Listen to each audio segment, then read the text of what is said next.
Hi, and you're very welcome to WomenTalk Radio. I'm Eunice Olsen, and today we have the pleasure of speaking with Diani Citra from Indonesia. Diani lives in New York, but has a fierce passion for speaking up about issues that affect her country. She has never let her own personal struggles determine her ambitions in life, and continues to break new ground by writing about issues close to her heart. This is her story. Listen, and you will hear stories of beauty, strength, and inspiration.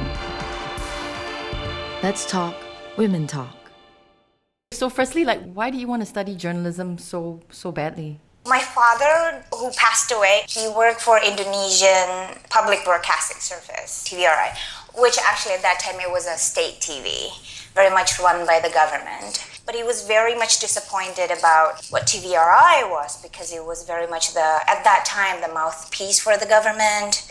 There was no space for development for very outspoken people. And so he would come home and just tell about the many things that he would feel he would do different if the political climate of the country and the company was different. So I kind of grew up with that story and then building up on my own versions, what can I do different if situation was different at that time.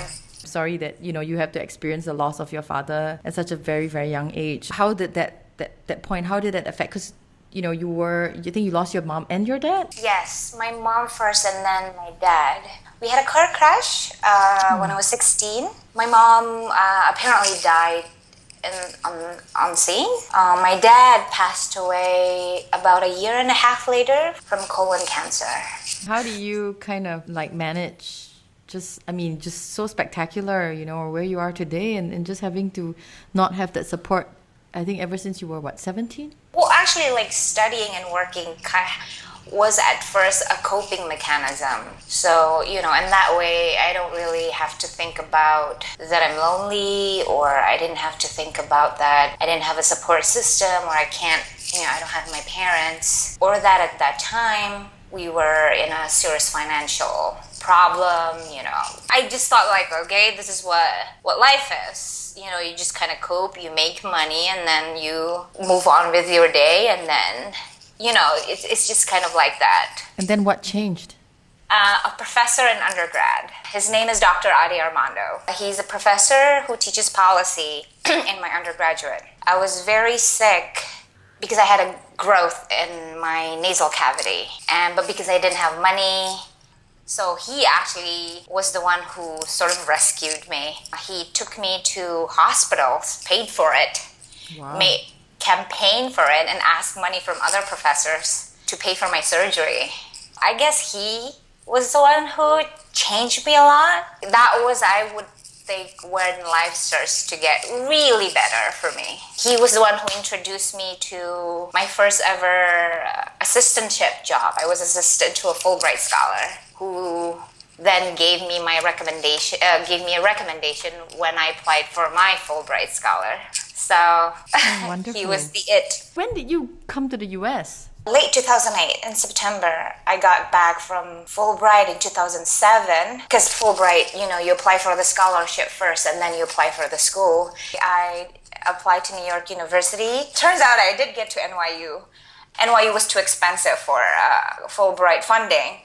So I sporadically apply for supplemental funding to Ford, to Hearst Foundation, to everyone, even individuals. There's a Hearst guy in the Hearst Foundation. His name is George Hearst, who actually gave some parts of my funding. In the end, it was individuals who helped me go to New York. Wow. And so these individuals believed in what you were trying to do and what you were doing. You must have told a really amazing story. And so you're saying to me now that they believed in what you wanted to do. What is this thing that you wanted to do? What do you tell them?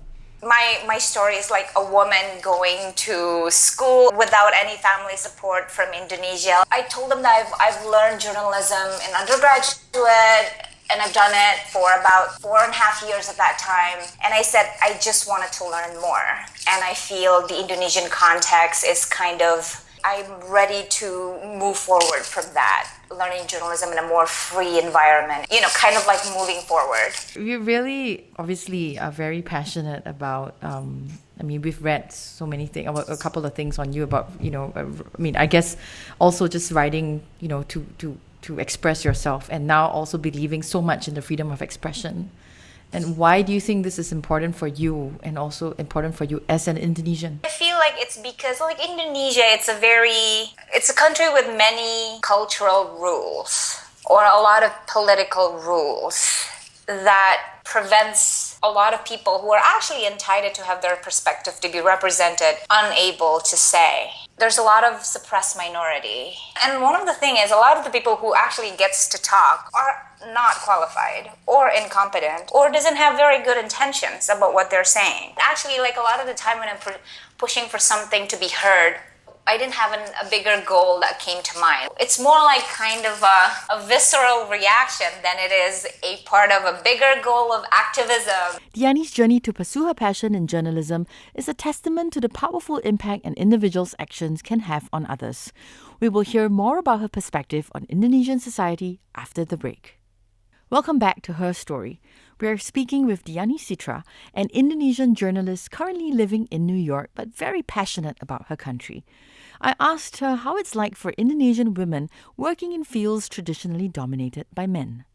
I feel like politics and journalism are still a boys' club in a lot of sense. It's not in the sense that it bars you from entering, but it does in the sense of there's a really certain mannerism that they expect you to adopt.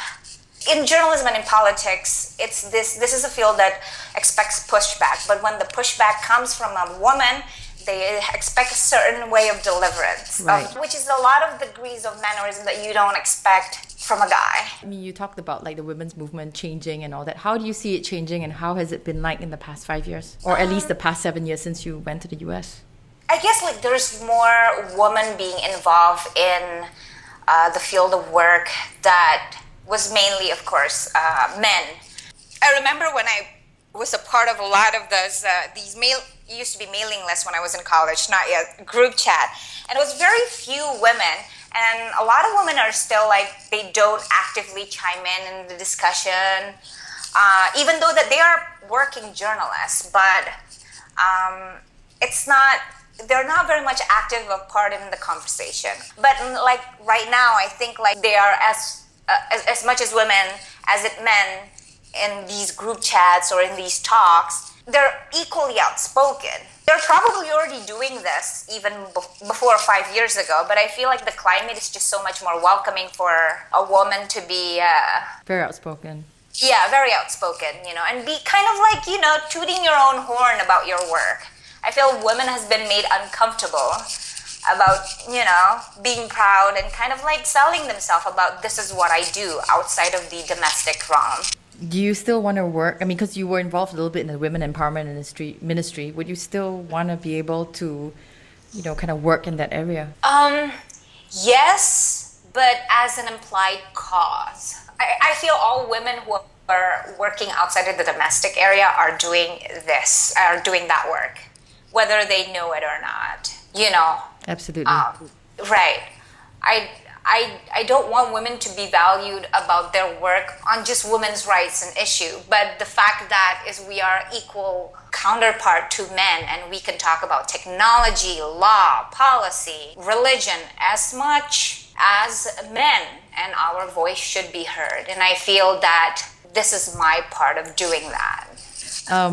You were involved a lot in different legislations with the Blasphemy Act and the legislation on pornography as well.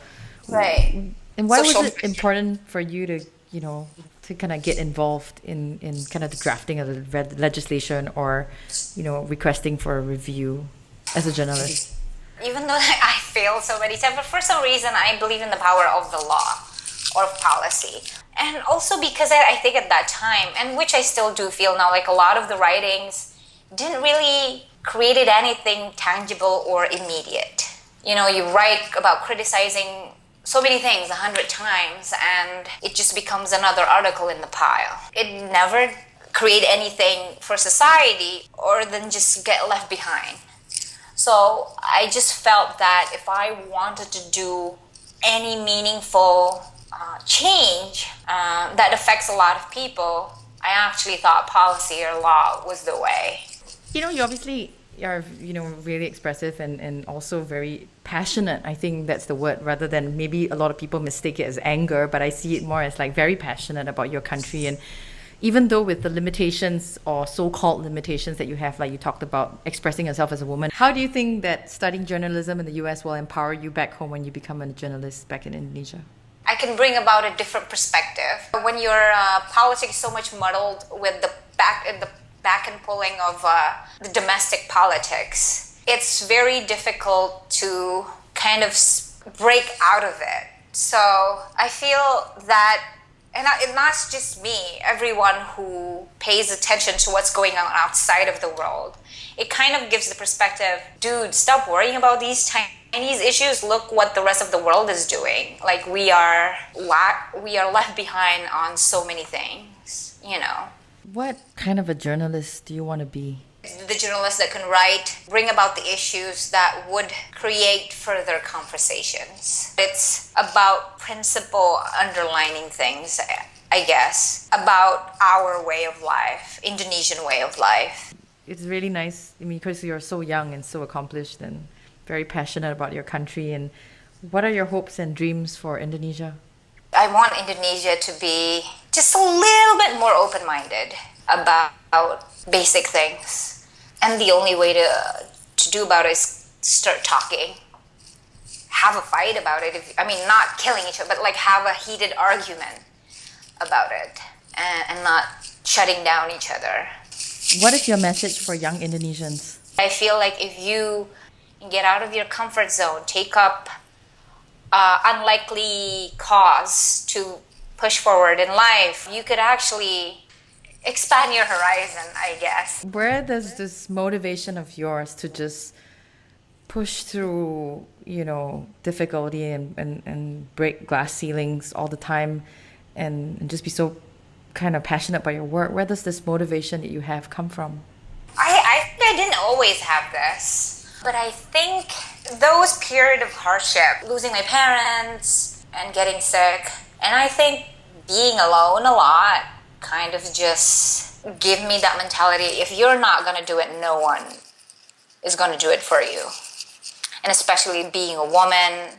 And I guess I don't, that's where it comes from. I don't want to have limited options. I want to be able to pick and choose and tailor my future. And I think everybody should have that. So, Diani, what is empowerment to you? It's creating options to live your life. That the path that you take is not what's given to you, but you chose to, and you earn it, and you work your ass off to achieve it. And you can only do that when you give yourself a variety of options. That's awesome. Thank you so much. It was such a pleasure talking to you and getting your perspective. And really very inspiring to hear you and what you've had to go through, Thank you. Thank you so much for all you do for your country and what you want to do. It's really wonderful to hear how Diani is so passionate about her country despite living away from home. We wish her nothing but the best in her journey ahead. Now, if you're interested to find out more about the unsung heroines around us, please do subscribe to our podcast for more upcoming episodes. If you also want to find out more about our program, you can log on to WomenTalk.com, or you can find us on Facebook at facebook.com/WomenTalkTV. Thank you so much for staying here with us on Women Talk Radio.